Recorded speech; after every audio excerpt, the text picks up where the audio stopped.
Hey guys, it's Marshall Tingle with your Superior Ag Insurance Ringside Report for this past week, the week of February 5th through the 11th.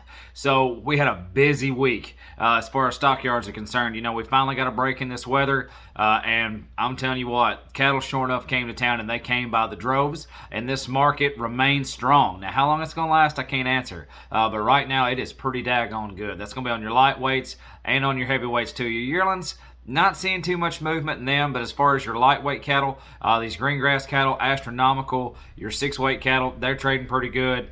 It's a pretty good deal. So let's talk about this real fast. So as far as total numbers sold across the state of Kentucky this past week, we sold 24,238 head of cattle, which is going to be up drastically. That's up about 13,500 from what we saw this time last week. And if you compare it to a year ago, you're still up about just a hair under 4,000 from what we sold this time last year. But I'm telling you, this market was hot. Everybody was bringing their cattle to town. Green grass fever is still on everybody's mind. These little lightweight cattle are astronomical, and so according to the state, so are your heavyweights. So your steer cattle above, steers and heifers both, above 600 pounds, call them $10 to $15 higher, some instances sharply higher. Now your lightweight steers, they call them $5 to $10 higher. Now your heifers, your lighter weight heifers, they call them steady to $6. Some instances I want to call them personally, not going against the state, but just from what I've seen, I saw some pretty high trade on these lightweight heifer cattle.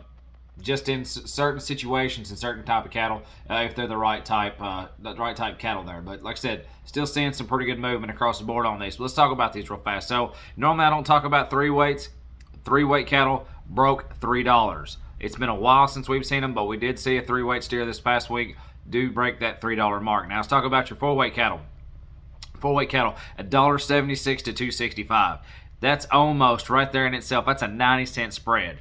But I do have to say, on the positive side of things, you're seeing more cattle on the top side. Now, to be honest with you, some of these things were just crazy high in certain places. There's just no limit on them. But I want to say, as far as a base or a rule of thumb, I'd say 225 to 230 is going to catch most of your 4-weight steer cattle. Now, your 5-weights, not as high, not as astronomical, but still pretty good. Now, 5-weight steer cattle, $1.63 to $2.31. Now, I would say your margin on those, as far as your average, it's going to be a little tighter on your 5-weights. You're going to call on those around the 210 mark.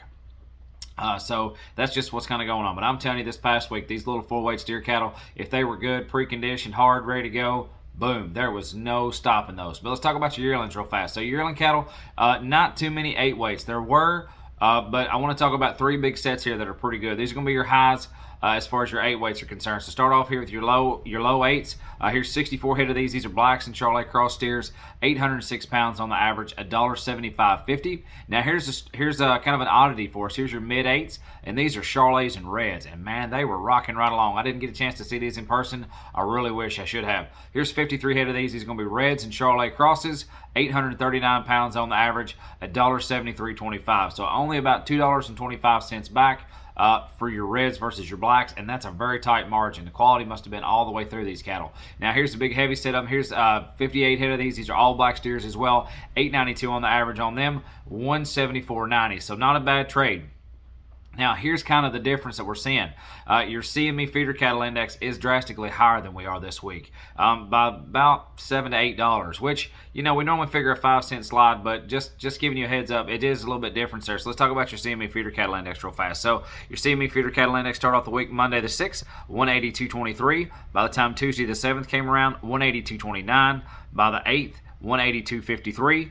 Thursday, we started to see an increase here by about 50 cents, 183.09, and closed out the week strong Friday the 10th at 183.33. So that's kind of what we're seeing going on in your cattle here across the state of Kentucky. If you have any questions on an LRP policy, a livestock risk protection policy, now would be a great time to reach out to us. Reach out to Ian Thomas. That's Ian Thomas at Superior Ag Insurance. Ian Thomas, 859-613-2453, or check us out on the web, www.superioragins.com. Thank you so much. Talk to you soon.